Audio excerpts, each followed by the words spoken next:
solo el front, o una mezcla, a veces el back, a veces el front, según lo que quiera. Nosotros en particular y en mi experiencia tenemos mejores resultados atacando el back, atacando las APIs y asegurando que lo que son las reglas de negocio, que muchas veces están en el back, funciona como toca.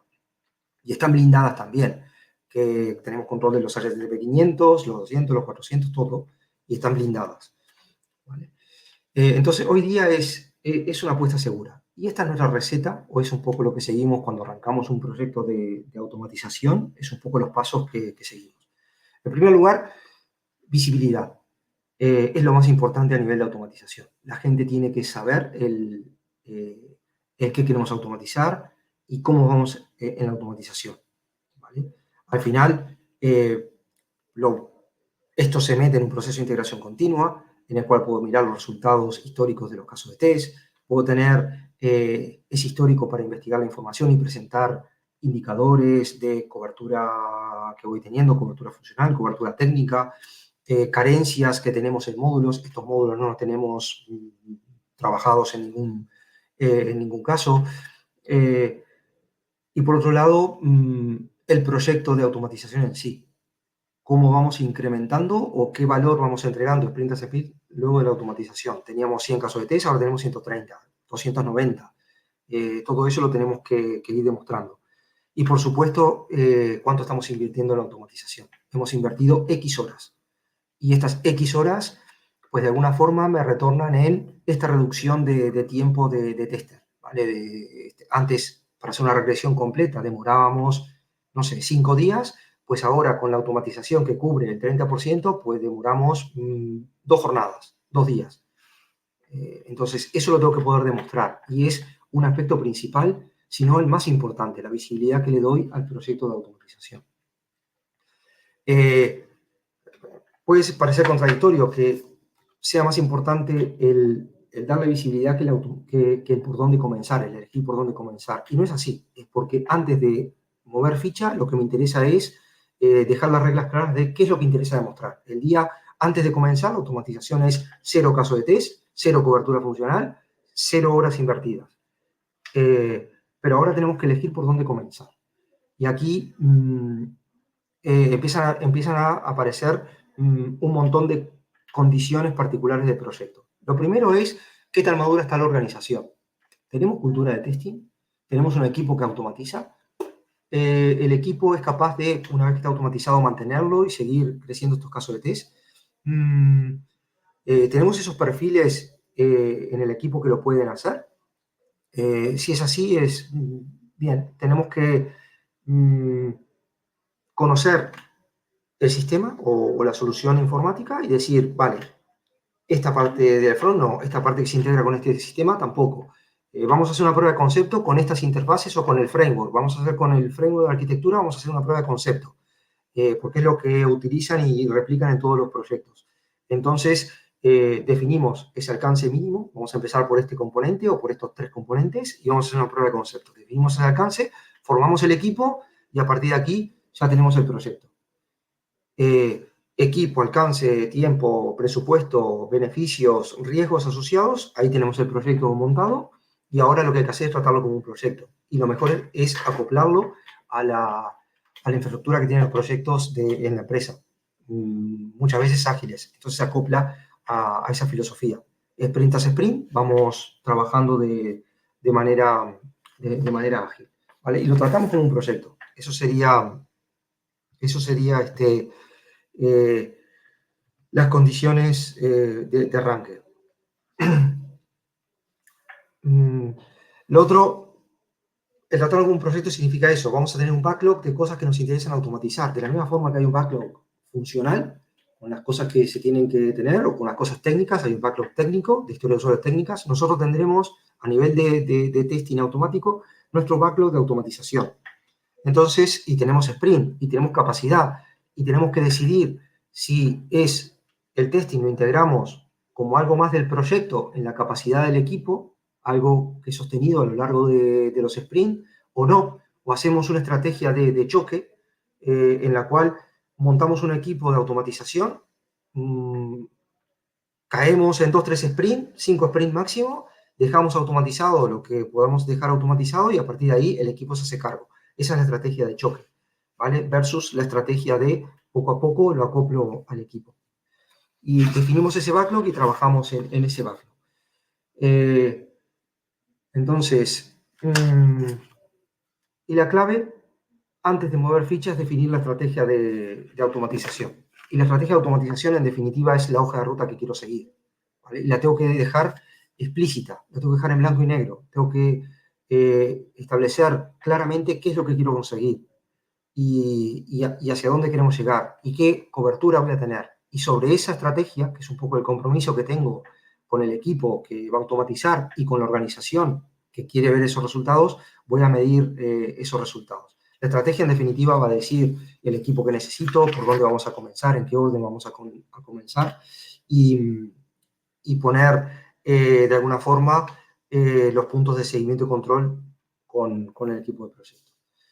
Una vez que tengo todo esto, tengo que ver si las condiciones para poder arrancar el proyecto son favorables o no. Y si no son favorables, tengo que conseguir que sean favorables. Básicamente, tengo que ser capaz de responder a una serie de preguntas. Esas condiciones necesarias del paso 5 son: ¿contamos con una herramienta de automatización, un framework de automatización? ¿La arquitectura del sistema soporta la automatización? ¿Se pueden atacar distintas capas? ¿Puedo atacar el back? ¿Puedo atacar el front? ¿Puedo atacar otras dos capas a la vez? ¿Contamos con los recursos necesarios para poder abordar el proyecto a nivel de capacidad, a nivel de infraestructura, a nivel de tiempo de las personas? ¿Esas personas que quiero en el proyecto están disponibles y realmente les apetece formar parte de un proyecto así? ¿Vale? ¿Hay una forma fácil de comprobar los resultados? Porque muchas veces los resultados quedan por ahí en base de datos escondido y tengo que ver si el registro es esto y además suma no sé cuánto multiplicado por 3, pues me da esto. Tengo una forma fácil de comprobar ese resultado y es claro, no hay matices, es verde o rojo, pasa o no pasa. Entonces, son unas listas de condiciones que tenemos que preguntar antes de arrancar el proyecto de automatización. Nosotros tenemos una lista de cerca de 25 preguntas, un poco más, que son lo que tenemos que responder. Y en base a eso, pues vemos el riesgo que tiene abordar un proyecto así. Una vez que se dan las condiciones para empezar, tenemos que elegir la herramienta de automatización. Y no me vale la herramienta que usaron en el proyecto X porque le funcionó a un amigo que trabaja en esta empresa y usa esta herramienta. Puede ser que me valga, me puedo dejar aconsejar por eso, puedo hacer una prueba de concepto, pero la herramienta la tienen que encontrar.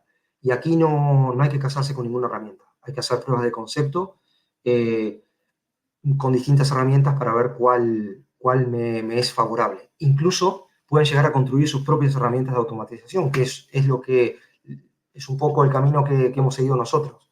Después nos dimos cuenta que muchas empresas habían seguido el mismo camino, que el framework que tenían de automatización con Gherkin y eso no les valía y ampliaron, pusieron capa sobre capa en Gherkin Cucumber para poder tener su propio framework de automatización. ¿Vale? Entonces muchas veces nos toca eso, picar código y tener nuestra propia herramienta. Y acá lo principal es, el mercado cambia mucho, pues hace un tiempo de Selenium, después Cypress, después Appium para la parte de móviles, que ahora Playwright. Entonces va cambiando. Entonces no hay ninguna herramienta que sea, esta es la herramienta top. Hay muchas herramientas, hay que probarlas y lo importante o el consejo aquí es no se obsesionen con ninguna herramienta y no se casen tampoco con ninguna herramienta. Tengan siempre abierta la mente para probar nuevas herramientas. Perfecto, tengo proyecto, tengo montado, tengo los casos de test, infraestructura. No me puedo olvidar de la infraestructura que necesito para poder ejecutar esto. ¿Vale? Tengo que tener ese presupuesto para infraestructura en la nube o local. Necesito un entorno en exclusiva. No podemos compartir entorno con la automatización o no es recomendable o genera otros problemas el compartir entornos con la automatización. Entonces, en la medida de lo posible, hay que tener un entorno en exclusiva, el cual lo pueda destruir y montar cuando quiera. Tengo que trabajar en lo que es los juegos de datos. La calidad del caso de test está condicionada por la calidad de los datos. Tengo que ser capaz de generar esos casos de test, esos juegos de datos, aunque sean sintéticos, pero tengo que ser capaz de generarlos y que sean coherentes, consistentes. Tengo que tener muchas veces dispositivos emulados, un móvil, puedo tener dispositivos emulados para ver esto, puedo tener distintos móviles emulados físicamente para poder hacer pruebas automáticas sobre aplicaciones web.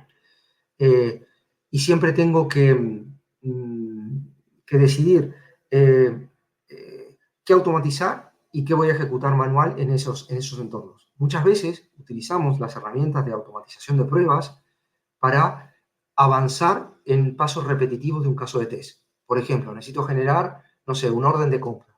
Y siempre es una orden de compra la que tengo que generar y no la puedo generar por base de datos, porque quiero hacerlo de front.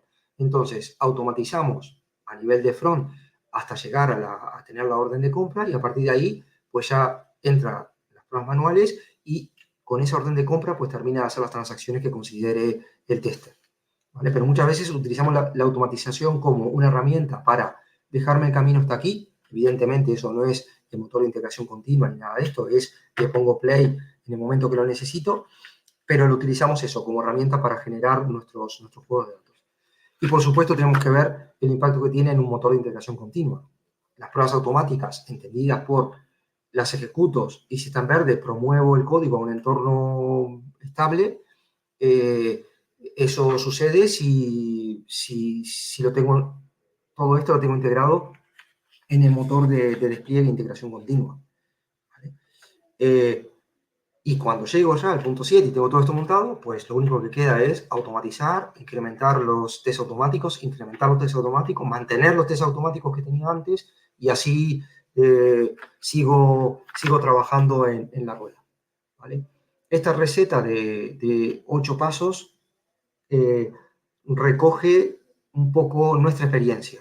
Y vuelvo al disclaimer del principio de la charla. No me crean, pónganlo en práctica, critiquen estos 8 pasos, agreguen, quiten, modifiquen, cambien de orden, lo que sea. Contáctenme si dicen, pues te has olvidado de esto, pues me vendría muy bien. Pero esta es un poco la receta que nosotros seguimos cuando tenemos un proyecto de automatización sobre la mesa. ¿Vale? Les comentaba antes que no se casen con ninguna herramienta. En nuestro